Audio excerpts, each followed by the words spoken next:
লো করে আমি কিন্তু মশলাটা ভালো করে কষিয়ে নিচ্ছি। মিলি, এই যে। হ্যালো। আসলে কি বলতো, আজকে তো চিকেন কষা রান্না করছি, তো চিকেনের যে গন্ধটা বেরিয়েছে ও তার জন্যই বারবার করে আমার কাছে চলে আসছিল। আসলে ওরও খিদে পেয়ে গেছে, তো আমি বললাম দাঁড়া আমি এই মাংসটা বসিয়ে দিই, তারপরেই তোকে আমি পেডিগ্রি খেতে দিয়ে দিচ্ছি। তোমরা দেখলেই বুঝতে পারবে আমার এই মশলাটা থেকে কিন্তু একদম তেল ছেড়ে দিয়েছে এবং তেলগুলো কিরকম ওপরে ভেসে উঠছে। তার মানে আমার এই মশলাটা কিন্তু একদম পারফেক্ট কষে গেছে। এখন এই স্টেপে আমি দিয়ে দেব লেবু এবং লবণ মাখানো যে মাংসটা রেখেছিলাম সেটা এর মধ্যে ভালো করে মিশিয়ে নেব।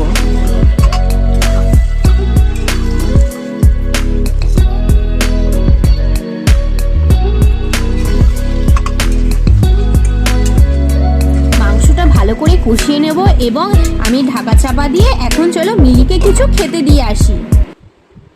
মিলি, এই দেখো আমি এখন মিলিকে কিছু পেডিগ্রি খেতে দিলাম।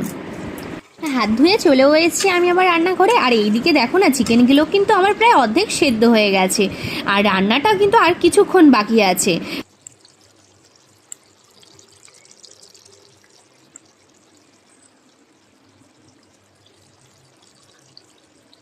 ঠিক এই সময় আমি কিছু টক দই এর উপর দিয়ে ছড়িয়ে দেবো, যাতে আমার এই চিকেন কষাটা খেতে আরও খুব সুন্দর হয়।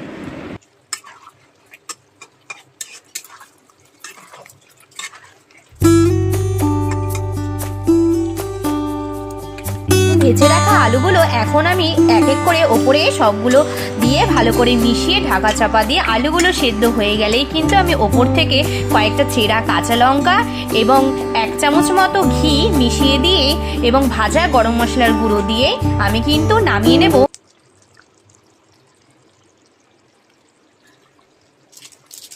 আমার কিন্তু রান্নাটা কমপ্লিট হয়ে গেছে। আর আমার এই চিকেন কষা রান্নাটা কেমন হয়েছে যদি ভালো লেগে থাকে তাহলে কিন্তু তোমরা প্লিজ কমেন্টে জানিও। আর আমার আরও নতুন নতুন রান্না দেখার জন্য আমার চ্যানেলটিকে সাবস্ক্রাইব করে রেখো।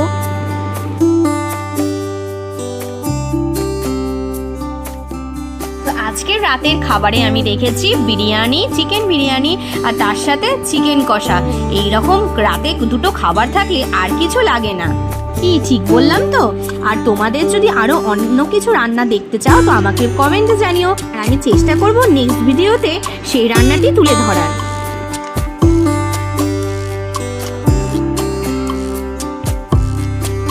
আজকের ভিডিওটা আমি এখানেই এন্ড করছি। যদি ভালো লেগে থাকে তাহলে প্লিজ একটা লাইক আর কমেন্ট করে দিও আর সাবস্ক্রাইব করে দিও। তো আজকের মতো সবাইকে টাটা, তোমরা সুস্থ থেকো, ভালো থেকো, বাই বাই।